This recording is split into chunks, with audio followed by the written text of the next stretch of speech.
Sekarang kita akan belajar tentang komponen literasi dasar.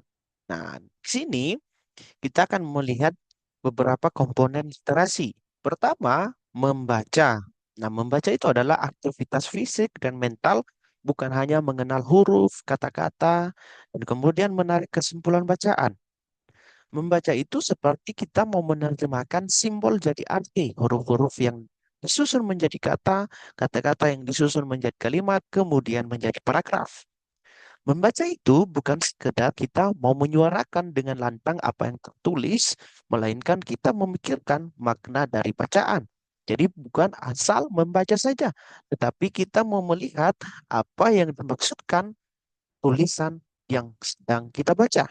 Jadi membaca itu adalah kegiatan yang sangat kompleks karena melibatkan pengenalan tulisan, pemahaman makna, daya ingat, dan gerak mata dan fokus.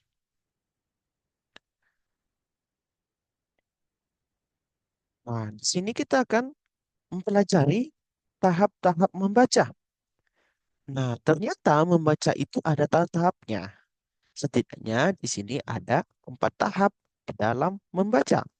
Pada tahap pertama atau level 1 yaitu persiapan membaca. Nah, pada level 1 ini, anak-anak mulai siap belajar membaca.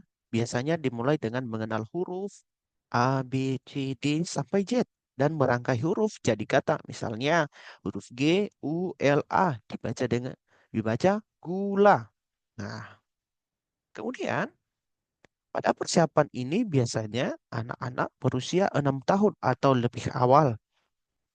Pada level kedua, membaca dengan pola dasar. Nah, biasanya anak-anak yang masuk SD atau berumur 7 tahun, kelas 1, atau berumur 8 tahun, kelas 2 SD.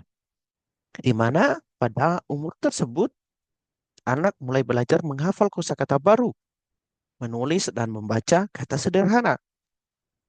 Pada level 3 baca cepat.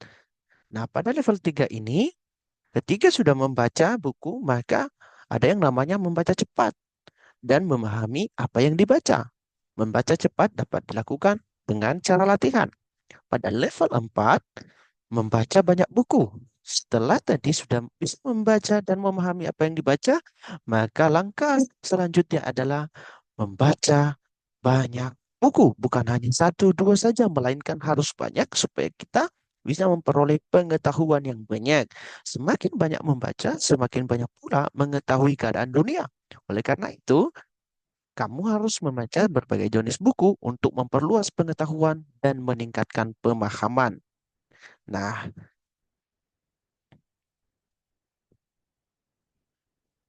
yang ketiga, membaca efektif. Nah, di sini kita harus tahu bahwa kemampuan memahami, menilai, dan merenungkan teks yang dibaca dengan fokus. Jadi membaca efektif itu merupakan kemampuan yang dimiliki seseorang untuk bisa memahami, menilai, dan kemudian merenungkan apa yang sedang dibacanya.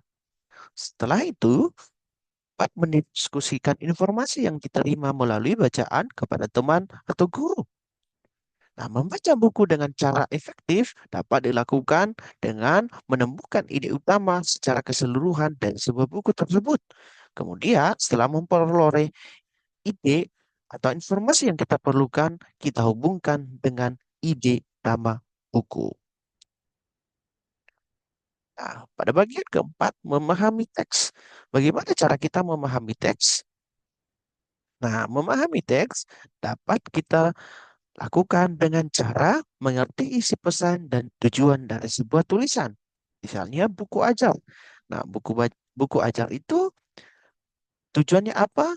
Sebagai bahan ajar atau buku pedoman bagi murid-murid untuk bisa mengetahui pelajaran. Atau kita misalnya membaca novel. Apa gunanya novel itu?